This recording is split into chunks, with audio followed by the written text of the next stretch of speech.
Hey you guys, what's going on? You're back with Spillin' Tea with Chris G, and tonight we're going to be talking about Love and Hip Hop Atlanta episode 13.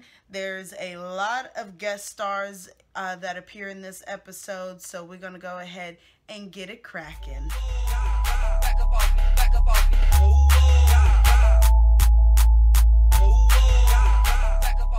Okay, so we're gonna go ahead and get started with my top five highlights of the evening, and then we're also gonna go ahead and spill some hot piping tea for you guys because Instagram and Twitter has been booming, y'all, from these Love and Hip Hop Atlanta stars.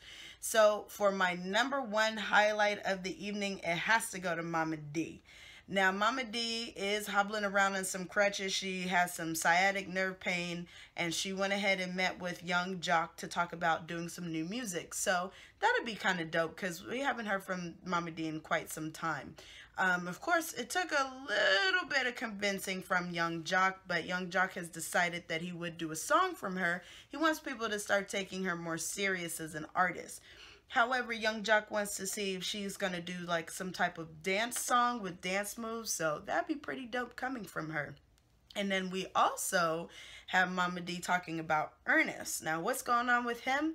Well, apparently she doesn't know where Ernest is taking that bus to at night, honey. So she has to go ahead and put a tracking device on him. Later on in the episode, we find out that Ernest is actually talking to Shirlene, which is Rashida's mom. And Mama D tracked him down, crutches and all, and found him in the restaurant talking to Shirlene. Shirlene was like, girl, pull up a chair because it's not even that type of party, girl. And Mama D, of course, did that. She's yelling at Ernest, what are you doing? You should be paying all the bills. This is ridiculous. And Ernest is like, I found that I want to talk to Shirlene because she's taking classes in psychology. And she's just someone else to kind of listen to what's going on with us to give us an input. For our second highlight of the night, it goes to Betty Idol setting up a meeting between D. Smith, which is her best friend, and CeeLo Green. Now, D. Smith wants to get back into the studio and start working on music, and CeeLo Green was the perfect fit. Now, she did go ahead and admit to him that she was transitioning, but CeeLo Green was like, I don't care, I accept everyone, and if your music is dope, it's just what it is. So, of course, he listened to one of her tracks, and it actually sounds really good. So, anyways, good luck to them two working together. Now, on to number 3. Seems like everyone is working on their music, and it looks like Kelsey, Kirk's daughter, is trying to work on her own music career, but Kirk and Rashida didn't disclose their new plans for D-Lo. They have a new artist named Sam who is moving to Atlanta to stay in Kirk and Rashida's old house. Kirk and Rashida's new house is almost completed, and it will have a studio in there where they'll be more into developing their artists, and everything will kind of be closer to home. But when Kelsey found out that not only was Sam moving into her old childhood home, but she also will be working at Prest, Kelsey felt like this girl was just stealing her whole entire life, and she stormed out of the store. Now, I could feel Kelsey's pain. She really wanted to try to develop herself, but I can understand where Rashida and Kirk are also coming from as well. It's nothing that has to do with family. It's just business. So it is Grammy weekend, and half of the cast of Love and Hip Hop Atlanta are all down there. So Stevie J brought along Jessica Dimepiece. Mimi was down there for some bookings. She invited Tierra Becca. Carly Red was there checking on her store. And Jocelyn had made an appearance later on in the show. But Mimi, Carly Red, and Tierra Becca were invited to the Def Comedy Jam by Russell Simmons. Tony Rock was there doing his stand-up. He was kind of roasting them a little bit, but then when Jessica Dimepiece and the good guy, Stevie J, showed up, cool as ever, by the way, with his shades on, Tony Rock really started roasting them, so that was actually quite funny. After the show, Mimi had pulled Stevie J to the side and was like, why do you have Jessica Dimepiece with you? And, you know, you always said that you would never work with her. And he was like, well, I'm working with her on some new music. But that basically upset Mimi because, you know, you've been lying for so long. Now you just add another lie on top of it. Carly Red did admit that she was dating Scrap, and now he's in prison, but Life Jennings found out about it from one of his homeboys at a club. So, you know, it kind of became a double standard between the two, but Life Jennings was like, you know, I don't want to let Carly Red go. So he pulls out this fat diamond ring. I mean, that ring was so pretty. And Carly Red just like froze up like she was having a seizure and fainted.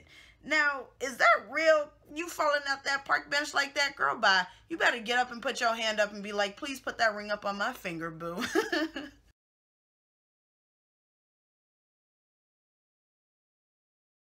So now we're going to go ahead and move into my spilling tea with Chris G, because I told you I got some piping hot tea for you. So let's go ahead and get it popping. Jocelyn took her to her Instagram to announce a little Jocelyn on the way.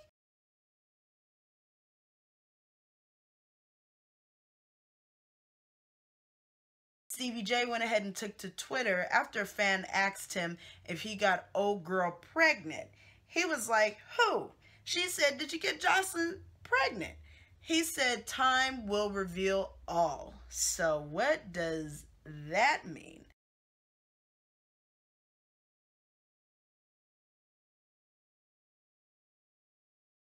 Also, Stevie J had posted up a Michael Jackson Billie Jean album cover stating mood. So,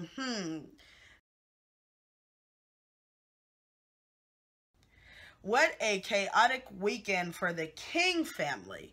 So, Sass got shot in the back of the head coming to a party in Arizona, according to Instagram. They were already out there shooting and fighting, and he got hit. Sass did take to Instagram to let us know that he was okay, and the doctors was like, this is a miracle that you're actually talking with a bullet in your skull. So we're praying for him that everything turns out okay and that he recovers well. Also, Karen King could be facing up to 3 years in prison for identity theft. So Scraps in prison, Mama King could also be going to prison, and Sass got shot in the back of the head. So what a chaotic weekend for them, but hopefully everything turns around.